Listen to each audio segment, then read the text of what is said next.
Happening right now at 5, it's been 4 years since a deadly shooting at the Tree of Life Synagogue in Pittsburgh.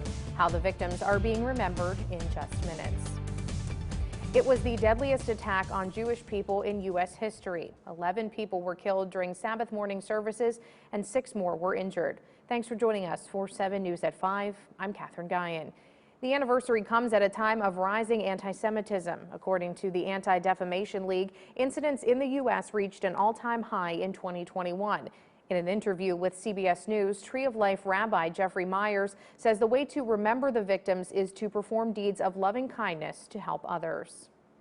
Here in Wheeling, Temple Shalom has not forgotten about what they call their duty to those in and outside the faith. As they remembered the 2018 attack today, they reasserted their principles, saying everyone is still welcome in their synagogue. 7 News reporter Colin Roos is live in the studio to show us how other Wheeling leaders joined them in that message. Colin. It could have happened here. That's what Rabbi Joshua Leaf told me about the shooting at the Tree of Life.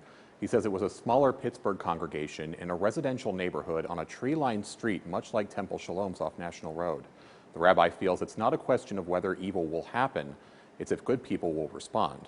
And that was the case both at the Temple's memorial service the day after the tragedy and today when friendly city officials gathered to remember the 11 people lost not even 50 miles from Wheeling. Rabbi Leaf says there's no way to make any place of worship a hard target for attackers. People who wish to do evil can attempt to do evil. The question is, do we lock our doors and turn out the lights and run and hide?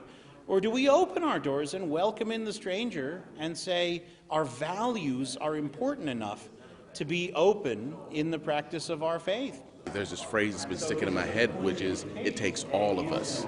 And I think an event like this or something that we can rally around like this shows folks that it's about solidarity and unity much more than it is division. Local groups like the Men of Change and the NAACP reached out to the temple to hold this remembrance in response to an increased discussion of anti-Semitism in recent weeks. Temple Shalom will have a public Sabbath observance tomorrow night at 8 p.m. Rabbi Leaf added that the Torah says 36 times to love the stranger.